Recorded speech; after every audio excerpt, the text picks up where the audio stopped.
Welcome to the Movement PT Coffee Cast, where we sit down and talk about physical therapy, health, and whatever else comes to mind during our coffee-infused conversations.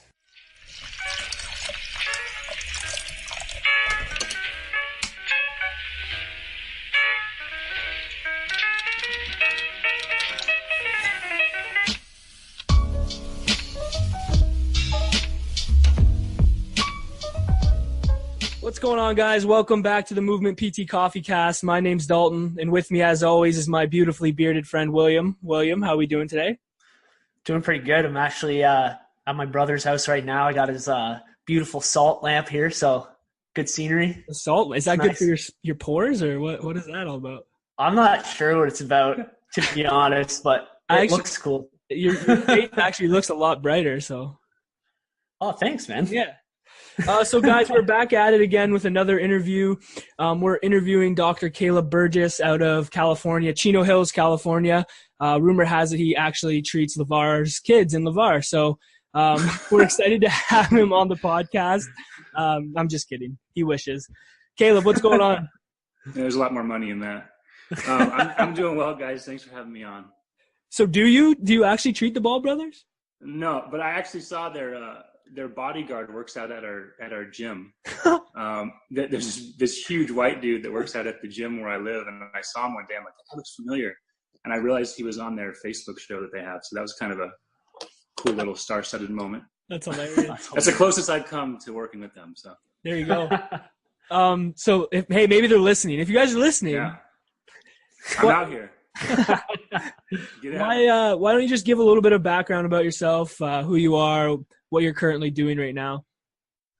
All right. Well, I'm a physical therapist, as you guys know, out of I actually treat in Orange County mostly, so it's a little bit of a hike here for those of you guys that are familiar with Southern California. I grew up out there. I work in the sports and orthopedic department at Kaiser Permanente, and so how I got involved with them was after I graduated. I went through a orthopedic residency and a orthopedic and sports fellowship. So I learned a lot through them. And so I kind of just stayed along with them in that setting. So it's been a kind of a blessing to be involved with them and a lot of good colleagues and mentors that I've learned from. Yeah, we know. I mean, we've been in contact with you quite a bit on the internet and like through Instagram and stuff. But what does like a typical day look like for you in the clinic? Are you treating all day long, or are you mostly seeing athletes? Are you seeing some? I see a good mix. So I see usually in the mornings I'll see more like general orthopedic population, because if we're talking about like high school, college age kids, unless it's the summer, like right now I'm kind of seeing more sports all day. Right. With some general orthopedic population, but usually mornings general ortho, and then in the afternoon I'll see more the athletes.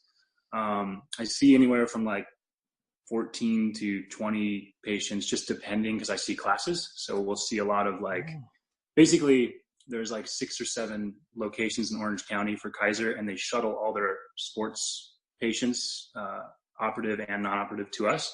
So we'll have like these big ACL classes where we'll have like anywhere from like 6 to 8 kids, not just kids, any age, but usually some sort of athlete, post-operatively. Then we also have some gym classes where we'll see 2 to 3, but usually I'm seeing one-on-one, unless it is one of those classes where they just need general exercise and some guidance from us.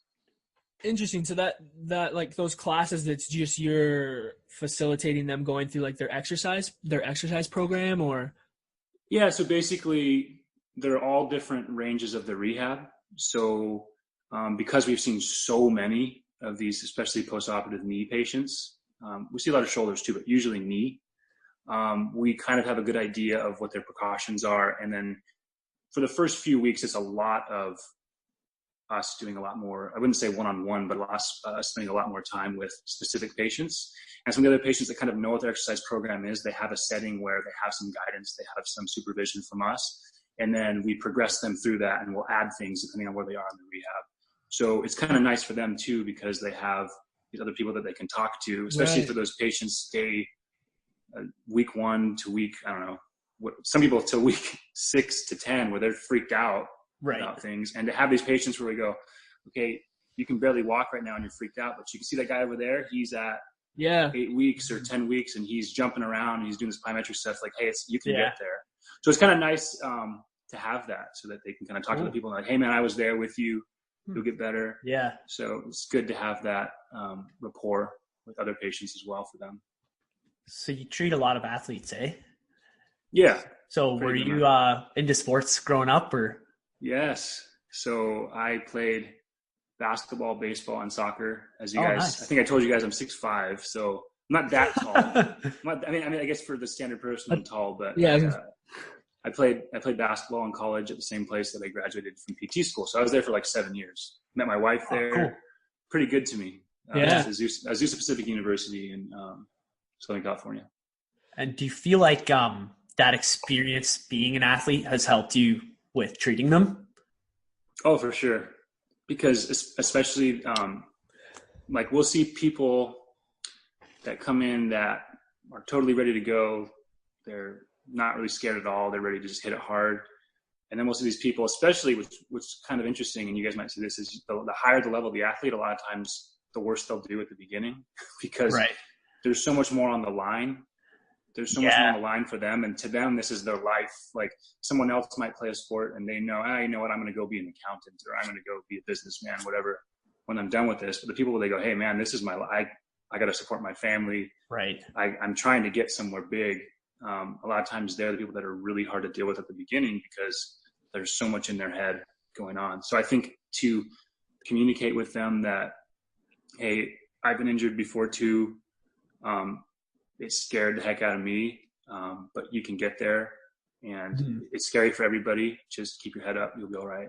I think that helps to let them know like, I play sports too. Yeah. They can better understand that. They might take it better too because they know you were an athlete in the past and you understand what they're going through rather than someone that might not have had that experience. They might just be like, oh, like, what do you know? Exactly. Yeah. Even if they do, they might know more than I do, but just because I say, hey, I've done what you've done. Now, if they're like a ballet dancer or something, I'll be straight up with them and say, hey man, I don't know, guy or girl. It could be. I know a little bit about what you do. I was an athlete, but you got to teach me some stuff to help me learn. So, right. Sometimes you do have to sometimes you have to ask them like to show you, or at least talk a little bit about like what they do in order to understand. Because I've actually had some dancers and like I don't know much about dance, but if they know more about it than you, then you have to be all right with like or gymnasts.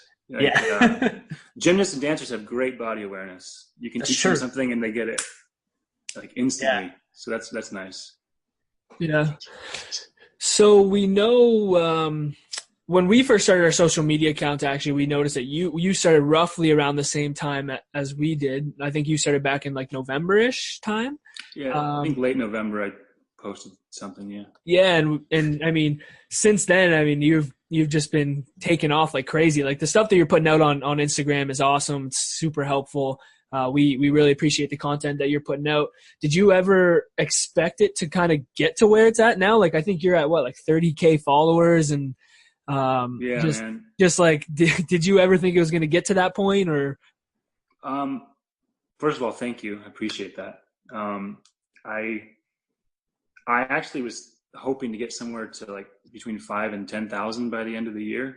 And I thought that would be pretty big. I mean, it is a big accomplishment to grow like that, but I did not think it was going to be like this fast. So that's a blessing. Actually, I didn't think it would get here, period, actually. So that's kind of nice. Yeah. What kind of led you to start putting out content on Instagram? I think I wasn't even in an Instagram the last year. I think my wife made one for me and her because her friends were on it. Yeah. And I just was I'm not even that old, but I was kind of old school in the fact that I was like, why do I need more than just Facebook? Or like, why would I need this other thing? It's like the same, I thought it was like the same thing.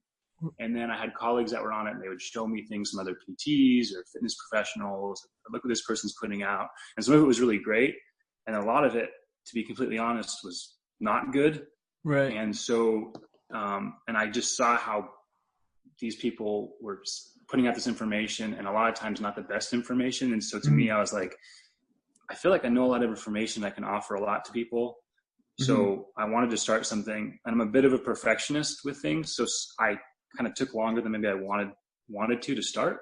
But then once I did, I'm like, I just got to go for it. Just start putting stuff out there. I didn't even realize how the networking aspect can work too. So it's pretty awesome. I'm on a podcast. I mean, come on, this is awesome. Yeah, with some Canadian dudes. Exactly. Drinking coffee. Like, who would ever thought? I know, man. Cheers. Yeah. Cheers. That's one of the things that we've started to realize too, was the networking opportunities, like the people that we've met, the conversations that we've had. Like we've learned so much about the profession and what's going on and things like that outside of school, like that we would have never ever experienced if it wasn't for us like starting to put out content. So I definitely understand how that's a big benefit. Yeah. And honestly, when I started, it was supposed to be more, and it still is, it's supposed to be more driven towards patients and just the general public. I kind of gear it towards that. But I thought, hey, every once in a while, I'm going to put some sort of post that's more geared towards clinicians, or even in the posts that are more geared to the general population, at least put some things in here that maybe a clinician can take out of it. So yeah, for sure. Nice. Yeah. On that note, there's one post in particular that we really liked, and it really resonated with me and Will, because I think it's something that we currently struggle with a bit as students in terms of taking our assessments and then prioritizing our findings in how we're going to treat certain people. So I know you posted about like always like looking for the low hanging fruit and how to like kind of prioritize into like primary, secondary, and tertiary impairments. Can you kind of touch a little bit on that post and why you think that's super important as a clinician? Yeah, so that's something that we learned a lot about in my orthopedic residency. Was they kind of teach you how to treat and how to take all this information that we've learned and to put it in a way that, number one, you can understand and you can reason out, but you can kind of explain well to the patient, which if they can understand, okay, here's the main things I need to work on that'll give me the biggest results.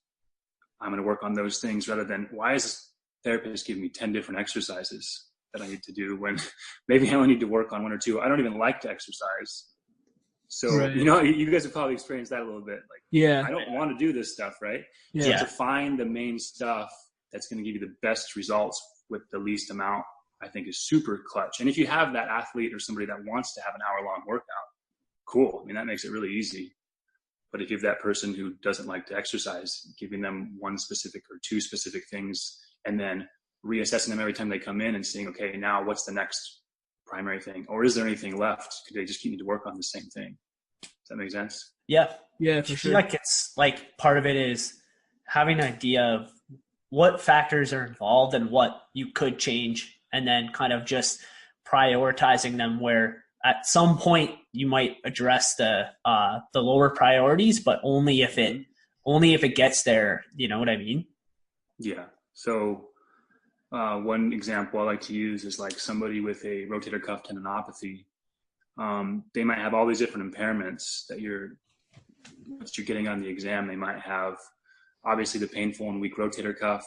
They might have mobility issues in the thoracic spine, scapular weakness, maybe neck and scapular pain because they might be compensating in some way because of the painful, or even some neck issues that you might think originally were related to some referral pattern, but maybe they're not. And so finding all this information, instead of trying to like hit everything all at once, going, okay, hold on, what's their complaint? What's their goal? I can't pick up my 2-year-old son who's 30 pounds or whatever. And it's not like lifting him up in the air. It might be just to shoulder height or something like that. Or I can't put them in the car seat. So do you really need to spend all your time working on thoracic mobility exercises or scapular exercises? Not that they're not important. Yeah. But you probably just need to load that rotator cuff in a progressive fashion. And maybe after that happens, they start moving better everywhere else because now they feel stronger and they have less pain. And that it might not be that way for every person, but you got to kind of use your subjective to guide your objective, and then use the movements that you're checking during the objective to guide your specific testing. And then once you find that specific testing, then you treat it and you reassess. And sometimes there's some immediate effect. Sometimes there's not an immediate effect, but assessing it in the next couple of weeks and seeing, okay, how did me working on that specific thing, like play into how they are now? And I think that helps the patient learn, but it also helps new clinicians and clinicians who've been out for a long time it helps us learn too, because if you're doing a million things at once, you don't really know what maybe gave them. Yeah, it's the so positive true. effect. Yeah. I found that so helpful, like even following guys like you and really thinking about like, I've really made it a point to help people achieve a goal and to really focus on that goal. Yes. And I think if you just keep that in mind, like that's really helped me narrow my focus. You know, I'm not going to be pointing out, even if they might be a little bit relevant, I'm not going to point all of them out because it's just confusing everybody, including ourselves. Yeah. Like you're thinking and you're like, oh man, like where's the scapula at right now? You know? Yeah. Does it really matter? Yeah. You know, like sometimes it does, but sometimes it doesn't. It all depends on that context. No, yeah, that's for sure definitely one of the things that I started realizing, like as I was going through my placements, was like it's super key to how important the subjective assessment actually is. Like I know it's something that gets talked about quite often. Like I see it all the time on social media and like we talk about it in school, but when you actually get into it and you're actually out there like working with real people, like you don't realize actually how important it is to focus, like really focus on understanding what was that LeVar calling? Oh yeah, LaMelo. No, sorry about that. No, it's okay. No, yeah, for sure. Just under like trying to actually get down to what their goal is. And I know you actually posted again on like goal setting, and how it's important to have those goals, and not have someone have something so generalized like I just want to get better or I don't want to have pain anymore. What are some of the strategies that you kind of use to set more of those more specific focus goals for the patient?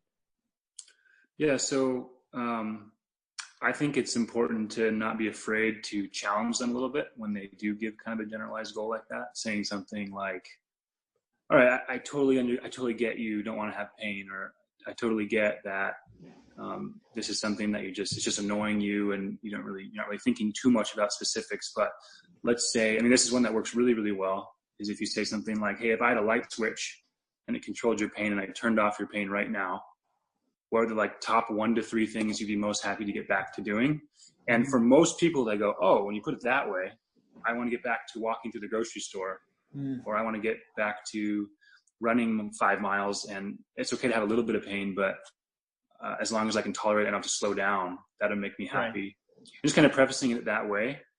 And then like I think, Will, you were saying, like giving them little short-term goals in between, I think it's super powerful, because then they're not just doing all this stuff for looking for, okay, I want all my pain to be gone. I want my pain to be gone. Every time they come back in, they think, all right, he told me I was supposed to hit like 120 degrees of knee flexion next time I come in. He told me he wanted my single leg squat to get to 20 reps off, and you know what I'm saying, to half depth or whatever. Definitely. And make it very specific to them and show them, demonstrate it, so that when they come back in, they're looking at, all right, they're not thinking about their pain. They're thinking about what's this goal I have to hit. And they understand it's all part of the big picture, I think is really important too. Do you try to make those goals like almost like competitive in nature, like given that you work with athletes? Like, sometimes it depends on the person. Yeah. Sometimes I'll challenge them a little bit, or like, I don't know if you can be able to get it. Like, especially if they're kind of they're kind of standoffish and they're a person that I can kind of talk smack a little bit to. I'm like, I bet you can't get this when next time you come in. And some people that just lights a fire to their butt, and they're not going to stop until they do get it. No, for sure. And I think one more thing to add to that, the long-term goal thing is just to make sure that people aren't so obsessed with getting down to no pain. I always try to preface it with, hey, we know pain is a normal part of life, and it's actually good for us if it's controlled, because it helps like protect us in if it's functioning normally. I'll say something like, what's the most amount of pain that, if you knew you weren't injured, if you knew you were safe, what's the most amount of pain you could tolerate? And I know a lot of people aren't really big on the 0 to 10 scale, but I think sometimes that just helps people, number one, as an educational tool to frame in their own head, hey, you know what, if I have like 2 or 3 out of 10 pain, it's okay. I don't have to have a 0. But then you are going to have those people though that say, I don't want any pain.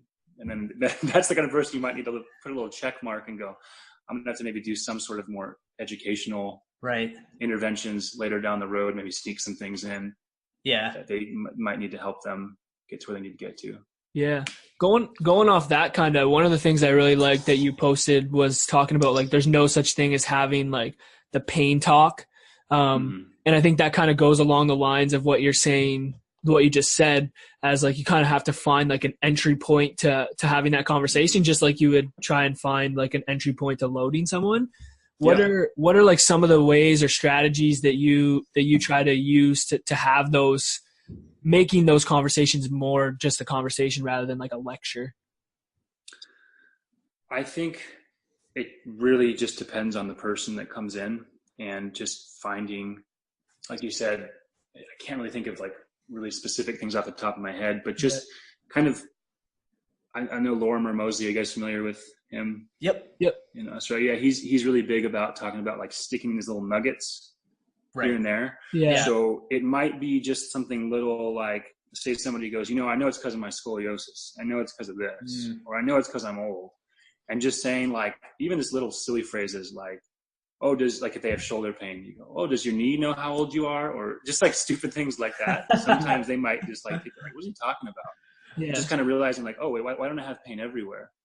Right. Or, you know what I'm saying? Like if it's because of age, wouldn't it be painful everywhere? And in some people that is the case, but I mean, you know what I'm saying? And then the other thing would be like, I've used this, like I said, talking about the scoliosis patient, is I might go like, that's amazing that you can move this well with the scoliosis you have. Those people, I've seen these power lifters that can lift like 2 times their body weight. Like it's pretty amazing what the body can do.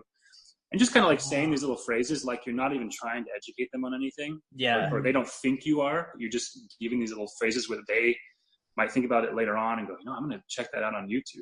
Or, you know what I'm saying? Yeah. Yeah. And then kind of finding out the type of learner your patient is. So if somebody comes in and maybe they go, oh, I've been looking up on, do you guys have WebMD? You guys familiar with that? Yeah. So, or Dr. Google, going online. So people are the kind of person where they want to diagnose themselves, and they go on there and they're trying to diagnose themselves, and they're kind of that person that they need to read it online. Maybe not spending so much time you yourself explaining things, and go, hey, this is really cool video. I think would kind of help with the situation. Right. And there's so many good videos on YouTube. I think I have a whole list. So if you guys want me to send it to you, just like pain science stuff, that you can kind of like there's the one on the water cup, like the cup analogy. The cup analogy. There's like all the Brain Man videos on YouTube, and then there's like a lot of stuff from other like Peter O'Sullivan and Laura Moseley and David Butler and all those guys, and just kind of saying, hey, check this out for a second, I'll be right back. And sometimes they might not even want you to be there, just so that they can watch it. Have you pretty powerful too? Have you seen that? Have you seen that help people like with like in your practice? Yeah, like sending with those videos, or sending them home with like a reading or something like that. The reading sometimes I think I might have given in the past. I might have given them too much. Yeah, I think trying to keep it. If you can get these little simple little blurbs that are like a page or two, I think that sometimes could be better than. Like, hey, read this chapter. To us, we might go, oh, that's great. I want to read that. But to a lot of people, they just, unless, and especially if they haven't bought in enough, I think, again, it's just kind of reading your patient and how much, or at least asking them. I think to be one of the things that I always try to do with exercise too, like an exercise program, is asking somebody, hey, from 0 to 100%, how sure are you that you're going to do this consistently? And if they give me anything less than like 90%, I'm going to say, all right, we got to fix that. So if you give them something and you go, hey, how sure are you that you're actually going to read this? No pressure. I just want to know so we can kind of make it specific to you. And then if they give you a good answer, I'll read it. I'm 100% sure I'll read it. Then I'm pretty confident that they'll read it because they gave me their word that they're going to read it, and they don't want to come back in and not read it because they told me they're 100% confident. Or watch the video or whatever. I think videos are a lot easier for people to go online and digest than maybe a reading assignment. Yeah, I think. Go ahead, Will. What are you saying? So, I was just gonna say it's amazing the results you get when you ask. I had experience because I was talking to somebody about that, and so I was like, I'm just gonna try it in my placement the next day, and I had this situation where a guy wasn't doing his exercise program, so I was like, so what do you think are the barriers for you doing your exercise? And he was like, I don't have enough time. I spend a lot of time like chopping vegetables at the counter. So I was like, what if I made them all things that you could do standing at the counter? And it was like this light switch, you know, I could totally tell that he was going to do them, and he ended up following that program much better. And it's hilarious, like how that works. You just ask. Yeah, it's like it's so simple, but sometimes you don't think about it. You get so caught up in what to do, you forget to just ask person, like, how's this going to fit into your life? Yeah, it's huge. The collaboration is huge. Yeah, when you're more of a team. Yeah, and I think it all comes full circle to that subjective piece too, and just understanding, again, finding out what their goal is, what are they doing throughout their day, like having those conversations. Like the more and more we talk to people, and the more and more I learn, it's like that is just so important to driving like a successful like treatment plan with somebody. Huge. I like what you're talking about too, like finding those little nuggets to focus on. Like it doesn't have to be this like elaborate pain science lecture. You know, no one's going to respond to that. But if you catch like something that they say, like, oh, I'm worried about this, or, you know, I read this, or that's kind of like your entry point to like, well, and it might not even be that. It might not even be that obvious either, right? They might say something like, well, I know, they might just quickly say something like, well, I know my disc is disintegrated, so there's nothing I can do. I know those keep talking. And then you might make a little, I think some of those pain science guys, they talk about how there are these little E flags or educational flags you need to mark down. Yeah. And there's something that you might go, hey, I might hit it today, or I might bring it up next session. Whenever I feel like the right time is, I might say something about the prevalence rates of disc bulges and people that are asymptomatic, and not coming across in a way where you're saying, hey, it doesn't matter that you have that, because people can get really defensive about that, especially if they've lived with this problem for 20 years. Yeah. They've had it ever since they've had that MRI. Yeah. And just kind of being really, really careful about how you deliver that information and go, hey, it can totally be relevant for you. I'm not doubting that, but I want you to know that it can totally get better, because all these people have it that don't have any symptoms. And people that have had symptoms, I've personally seen them get better, and the research shows they can get better. And you can throw out these numbers to them, but just depending on the person, you have to figure out how hard you're going to go with that and how soft you're going to go with that. Right. Yeah, that's for sure. Definitely a good point. So something we've been doing is asking our guests on the show in a segment called "How Do You Brew It?" We've just been asking how you brew your coffee. So Caleb, how do you brew your coffee? What's your brew method of choice? My brew method of choice is sticking the Keurig K-Cup into my Keurig machine and pressing the brew button and letting it do its work. That's what I do. Hey, that's good stuff. Keeping it simple, man. Just like treatment, keeping it simple. Exactly. Hey, we don't judge. We don't judge how people consume their coffee. You can, as long as you're drinking it, we're good. All we like to do is provide options. Yeah. Okay. Once you experience a very, very good cup of coffee, you'll be like, oh my God, I don't know if I can ever go back. Are you saying I haven't done that yet? So I gotta experience. I don't know. Maybe you have, maybe you haven't. Might need to have a little chat after. Yeah, I know. Coach me. So we got a couple more questions left. There's one question that we like to ask the people that we talk to on the show, and it's just, what do you think, in your opinion, we could do as a profession to continue to move physical therapy forward and keep us relevant to the public as an option for healthcare? I think just continuing to do whatever we can to advocate for what we do. And I think a huge way to do that, as you guys obviously know, is social media. And I mean, we can do it by word of mouth, which is great. I think we've been doing that forever though. So it's kind of limited to the people that come see us and their friends and whatever small little marketing that we do within the area. But social media or blog posts or whatever, you can reach anybody in the whole world. So I think people are doing a really good job at showing people what we do and what we can do and how we can help. So I think just keep hitting that hard is super important for people to understand how valuable we can be to other people. Yeah, that's awesome. I think that's something that we've really noticed is like the power that like a big part of what physical therapists do is education, right? You're constantly educating people in the clinic. And I just think using social media as a platform to do that and just continue to reach more people and more people. It's crazy. Like we never even realized ourselves like how far it can reach. Like we're talking to people, like even just talking to you or talking to people in like Hungary. Like we've had like people message us from like different parts of the world. I'm sure you've gotten that before too. It's just crazy to see the reach of the internet.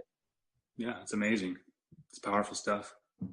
Yeah, is there anyone that you're currently like following right now, or some like maybe a podcast or a book that you're reading that you would want more people to know about? I think there's a couple good books on just living life and being a better communicator that are super huge. I think I've mentioned them already a few times in a couple of my posts I put up. One of them is Just Listen by Mark Goulston, and that can help with any relationship. People suck at listening. Yeah. For the most part, we all just want to talk. We're waiting for someone to finish so we can talk. For sure. And I have to be honest, I still suck at it. And my wife can tell you. I'm still trying to work on it, man. We're all trying to work on it. It's just a great book that kind of goes through and just tells you, okay, how do I apply these strategies to listen better and connect more with people and help them to open up? How do I empathize with them? How do I let people know that they're interesting and they're valuable and that I'm not trying to make it all about myself, which a lot of people don't realize they can come off that way. So that's a really good book. Another one that it's pretty popular, it's no secret, is the 7 Habits of Highly Effective People by Stephen Covey. Mm-hmm. It is a super good book. I need to reread that one. Yeah, I've actually never read that one before. Oh, dude, it's a great book. I mean, it has all this stuff about, it kind of goes through all these different, each chapter is kind of a way that you can, he has like kind of like a checklist or things that you can work on to try to master that thing before you move on to the next thing. Right. I think I worked on like one of them, so I have to go back and work on it. It's all about like there's like being proactive, so not waiting for things to happen to you, not being reactive. So going out there and knowing that you're in charge of how you respond to things. You don't need to let other people or other situations make you respond a certain way. Kind of beginning with some sort of goal or having a goal. So beginning with the end in mind is super important. Putting the first things first in your life. So basically prioritizing life. Mm-hmm. And then there's a lot more to that, like thinking win-win and collaborating with other people, knowing that there's enough to go around. Yeah. It's not about stepping other people to get to where you want to get to. Yeah, it's about kind of going along side by side, getting to the top rather than trying to step on other people to get there. And it just basically, it's a great book, just talking about all that stuff. And then as far as like clinically related, I mean, anything by like Adrian Lowe, Palmer Mosley, David Butler. Not that I'm just into the pain science guys, but I mean, that's kind of, I think as a profession, we still need to learn a lot more about that stuff, and that research is kind of ever changing. So I think it's good to read as much as you can on their websites, on their blogs. So there's some guys that are good to follow. Yeah, have you read the Explain Pain book that they? Yeah, that was a couple times. That was a huge book for me, and I know Will read it too. That really changed the way we thought about a lot of stuff, how things that we were kind of learning in school and like comparing them to what was being taught in that book. It's interesting to see how complicated pain can be, but how powerful it can be if you have the understanding of it. Yep. Or at least a basis of understanding of it. Yeah. And just recognizing that there's not really any one cause to pain, as we kind of are taught a lot of times. It's this tissue that's causing this or whatever. Every person has this mix of things that is contributing to their whole pain experience. Yeah, for sure.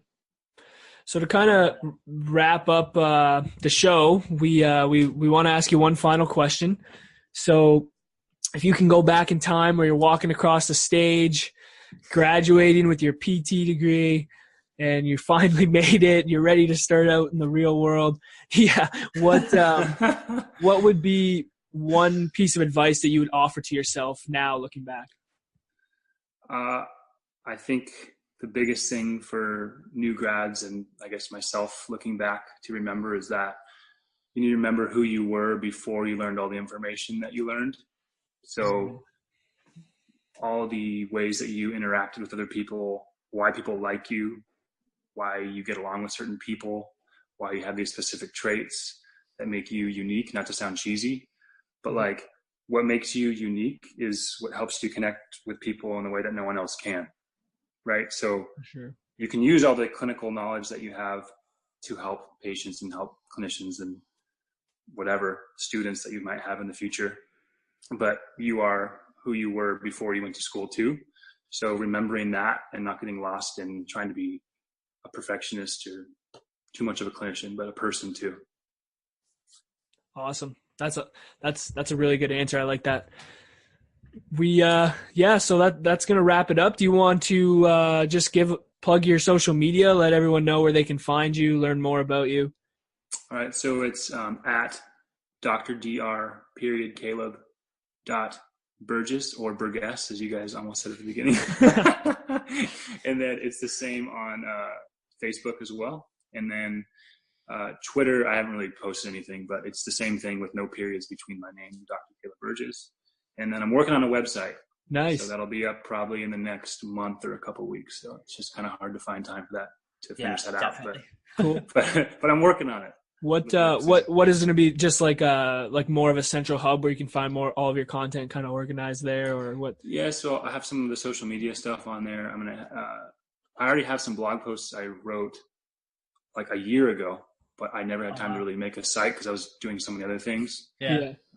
So I have a couple posts, and I'm going to try to start writing more on that. And then I'm going to potentially, I guess it's like a teaser, start offering some online consulting to a bigger audience. I have a few clients, but kind of make it more broad with performance training and also physical therapy stuff. So stay tuned for that. Nice. That's awesome. Sweet. We appreciate you taking the time to come on and talk to us. I know you're a busy guy. We really do appreciate your content. We've learned a ton from it. It's really, really good. Awesome. If you guys aren't following Caleb, we definitely suggest you go give him a follow. If you're a student, if you're a clinician, and even if you're the public, like, he has a lot of valuable information on there that you guys can learn a lot from. Thanks, guys. So, all right. Thanks a lot for coming on. Appreciate it.